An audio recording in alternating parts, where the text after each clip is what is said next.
প্রাচীন ও ঐতিহ্যবাহী পুকুরের প্রাণ প্রতিষ্ঠা হলো সোমবার পূর্ব মেদিনীপুর জেলার এগরা ২ নম্বর ব্লকের পানিপারুল মুক্তেশ্বর জিউ পরিচালন সমিতির উদ্যোগে আয়োজিত হয় মুক্তেশ্বর জিউ পুষ্করণী পুনঃ প্রাণ প্রতিষ্ঠা অনুষ্ঠান। এদিন পানিপারুল মুক্তেশ্বর মন্দির প্রাঙ্গণে ফিতে কেটে অনুষ্ঠানের শুভ সূচনা করেন পূর্ব মেদিনীপুর জেলা পরিষদের সভাপতি উত্তম বারিক। তিনি বলেন, রাজ্য সরকারের অর্থানুকূল্য এই পুষ্করণীর প্রাণ প্রতিষ্ঠা করা হচ্ছে। সচরাচর এই রকম কাজ কোথাও হয় না, এটা খুব ভালো উদ্যোগ।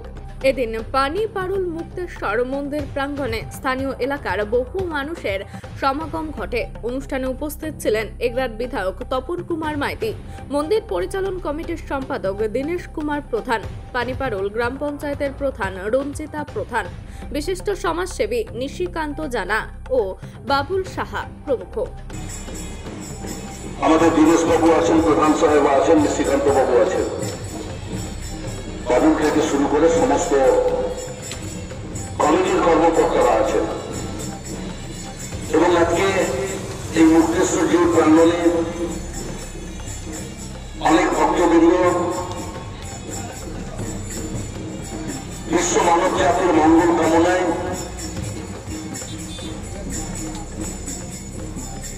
পূজাদের নিবেদন করছে। আবার বহু প্রাচীন এবং ঐতিহ্যবাহী মুক্তেশ্বর জিউ পুকুরের নতুন করে সংস্কারের ব্যবস্থা সরকারি আর্থিক সহযোগিতায় অর্থাৎ সরকারের অর্থানুকূল্যে নিশ্চিতভাবে সম্ভব হয়েছে। তবে এই ঘটনা অত্যন্ত বিরল, তার কারণ সত্যি সত্যি বাবা মহাদেবের কৃপায় এই ধরনের একটি প্রকল্প সরকারিভাবে আর্থিক সহযোগিতা পেয়েছে, এরকম ঘটনা কিন্তু বিরল। তো যাই হোক, সরকারি আর্থিক সহযোগিতায় উৎসব কমিটির কর্মকর্তা বন্ধুরা অত্যন্ত উৎসাহে, অত্যন্ত উদ্দীপনায়, অক্লান্ত পরিশ্রম করে নতুন করে যে পুকুর সংস্কারের ব্যবস্থা করলেন বা যারা এই প্রকল্পকে অনুমোদন করানোর জন্য পরিকল্পনা গ্রহণ করেছিলেন তাদেরকে পূর্ব মেদিনীপুর জেলা পরিষদের পক্ষ থেকে আন্তরিকভাবে শ্রদ্ধা, নমস্কার, প্রণাম, কৃতজ্ঞতা জানাই। তার কারণ এই ঐতিহ্যকে ধরে রাখার জন্য,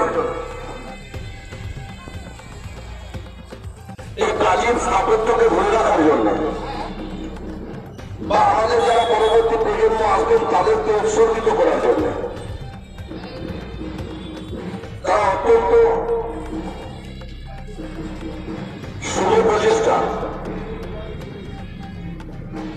সফল জায়গা পর্যন্ত পৌঁছেছে, তার আজকে বহিঃপ্রকাশ। নিশ্চিতভাবে সনাতন হিন্দু ধর্ম সত্যতা লাভের বলি আমরা অতিক্রান্ত করেছি সত্যযুগ, ত্রেতাযুগ, তারপর পদার্পণ করেছি কলির অন্তিম লগ্নে। সত্যযুগের অগ্রভাগে যেদিনকে সারা পৃথিবীতে মনুষ্য জাতির সৃষ্টির ইতিহাসটা সূচিত হয়নি, সারা পৃথিবীতে মানুষ যখন তৈরি হয়নি, জন্মাননি, সনাতন হিন্দু ধর্ম বলছে তিনটি সিদ্ধ পুরুষ ব্রহ্মা, বিষ্ণু এবং মহেশ্বর, তিনটি সিদ্ধ পুরুষ তৈরি হয়েছিল। কিন্তু আমরা প্রত্যেকেই জানি পুরুষ শক্তি দ্বারা সৃষ্টি কখনো সম্ভব নয়। তার কারণ শুধু যদি আমাদের বাবা থাকতো, মা যদি না থাকতো, নিশ্চিতভাবে আমরা মানুষ রূপে এই পৃথিবীতে ভূমিষ্ঠ হতে পারতাম না। তাই এই বিশ্ব ব্রহ্মাণ্ডের সৃষ্টির ইতিহাসকে, এই বিশ্ব ব্রহ্মাণ্ডের মানব জাতির সৃষ্টির ইতিহাসকে ত্বরান্বিত করার জন্য গুরুত্বপূর্ণ ভূমিকা দেবাদিদেব মহাদেব পীরের গ্রহণ করেছিলেন, যার বদান্যতা এই বিশ্ব মানব জাতির সৃষ্টির ইতিহাসটা সূচিত হয়েছিল। সেপ্টেম্বর ভারত প্রতীক বিবেকানন্দ, গেরুয়া বসন পরিহিত সুঠাম শরীরের সুদর্শন যুবক নরেন্দ্রনাথ দত্ত স্বামী বিবেকানন্দ আমেরিকার চিকাগো শহরে বিশ্বের মহাধর্ম সম্মেলনে দাঁড়িয়ে সমস্ত ধর্মের প্রতি সম্মান শ্রদ্ধা জ্ঞাপন করে উপযুক্ত তথ্য দিয়ে প্রমাণ করতে সক্ষম হয়েছিলেন এই পৃথিবীতে যত ধর্ম আছে সর্বপ্রাচীনতম ধর্ম সনাতন হিন্দু ধর্ম। আজকের অত্যন্ত শুভ এবং তাৎপর্যপূর্ণ সন্ধিক্ষণ আমরা সকলেই মহাদেবের নিকট মিলিত হয়েছি এবং এই পুকুরে নবনির্মিত দ্বারোদ্ঘাটনও হল। সেই দেবাদিদেব মহাদেব একটা সময়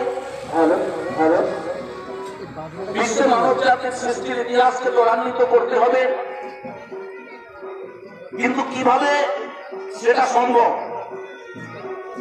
কিভাবে এই পৃথিবীতে মনুষ্য জাতির সৃষ্টির ইতিহাসটা সূচিত হবে।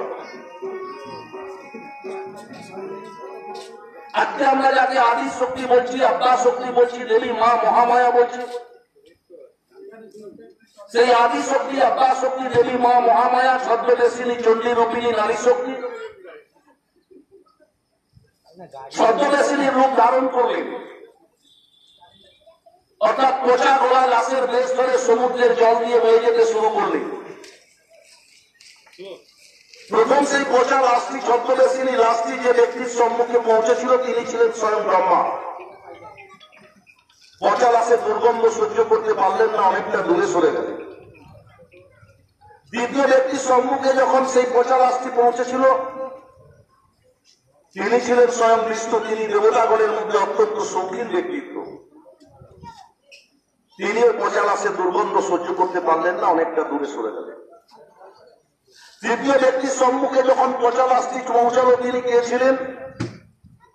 তিনি ছিলেন দেবাদিদেব, তিনি ছিলেন ত্রিদেব, তিনি ছিলেন মহাদেব, যাকে আমরা শিব জ্ঞানে পুজো করি, তিনি ছিলেন মহেশ্বর। সেই মহেশ্বরের প্রেম জন্মেছিল পচা লাশের প্রতি। সমুদ্রের জল থেকে তিনি পচা লাশটিকে তুললেন এবং সেবা শুশ্রূষা শুরু করলেন। আর সেদিনকে সেই ছদ্মবেশিনী চণ্ডী রূপিণী আদি শক্তি আদ্যা শক্তি দেবী মা মহামায়া পারলে মুক্তেশ্বর জিউর পুকুর প্রাণ প্রতিষ্ঠা হলো, কি বলবেন? প্রায় 150 বছর আগে মন্দির তৈরি হয়েছিল। আমাদের কাছে ক্লিয়ার হিসাব নেই, আমরা তেমন কোনো পাচ্ছি না, আমি খুঁজছি প্রথম কাগজপত্র যদি পাই। প্রায় 150 বছরের মধ্যে আজ অবধি প্রাণ প্রতিষ্ঠা হয়নি। এটার কারণ যে প্রত্যেক পুকুর মরে যায়। এখানেও ঠিক তেমনি তৈরির পর থেকে চারধারের মাটি ইত্যাদি ধুয়ে পুকুর মজে গেছে, আস্তে আস্তে করে ভর্তি হচ্ছিল। তাই সেই মজে যাওয়া পুকুর পরিষ্কার করার জন্য আমরা পশ্চিমবঙ্গ সরকারের কাছে আবেদন করেছিলাম। আজ থেকে প্রায় 2.5 বছর 3 বছর আগে, এটা নয় আরও কিছু এলাকার পুকুরের জন্য সরকার সহৃদয় হয়ে প্রায় 17টা পুকুর পাঠিয়েছিলাম। 6টি পুকুর স্যাংশন হয়েছে, তার মধ্যে সবচেয়ে ছোট এবং এটা অন্যতম। তাই সরকারি প্রচেষ্টা, সরকারের যে নিয়ম তাতে জল লেট আউটলেট চলে, মাছ রাখার জন্য জল রাখা হয় ধারণ করে, প্রাকৃতিক জল নষ্ট না হয়, সেইভাবে কাজ করার পর সরকারের ঘাট বাঁধানোর একটা স্কিম থাকে। কিন্তু এইটা সবচেয়ে ছোট পুকুর বলে সরকার ঘাট বাঁধানোর স্কিম রাখেনি। সেখানে মুক্তেশ্বর কমিটি তার নিজ ব্যয়ে চারধারের মাটি ধারণ করে রাখার জন্য টাইলস দিয়ে কম পয়সা যাতে করা যায়, তাও প্রায় 4-5 লাখ টাকা দিচ্ছে, তার চারধারে বেঁধে সেটাও করেছে। এবং সেই পঙ্খ সরকারের মাধ্যমে সংস্কার হয়েছে। সংস্কারের হলে দেবাদিদেবের জল যেখানে পড়ে, আমরা আমাদের পূর্বপুরুষ থেকে জেনে এসেছি ওই পুকুরকে সংস্কার করতে হয়, ঠাকুরের বিধি যেখানে নিয়ম চলে। তাই ঠাকুরের আমাদের 2টি পুকুর আছে, এখানে একটি আর একটি সামনে, এখানে গাজনতের সময় জল আসে। তাই এখন চলছিল সেখান থেকে জল এনে ঠাকুরের স্নানাদি ইত্যাদি চলছিল। এটাকে এই সংস্কার করা হলো এবং আজকে তার চক্ষুদান সহ পুনঃপ্রাণ প্রতিষ্ঠা করার পর এখান থেকে জল নিয়েই করা হবে। তাই আমরা আমাদের পূর্বপুরুষের যে নিয়ম হয়ে এসছে, বা আমরা ঠিক যেমন দেবাদিদেবকে না দেখেও মানি, সেভাবেই আমরা কাজ করে চলেছি। এবং যার জন্য আমাদের এই ব্যবস্থা সরকার দিয়ে পঙ্খ পরিষ্কারের পর আমরা ঘাট ইত্যাদি নিজেরা বেঁধে আজকে আমরা সংস্কার করার পরে যেটুকু প্রতিষ্ঠা করা হয় সেটা করা হচ্ছে। পরবর্তীকালে আগামীকাল থেকে এরই জল দিয়ে ঠাকুরের স্নান ইত্যাদি করা হবে।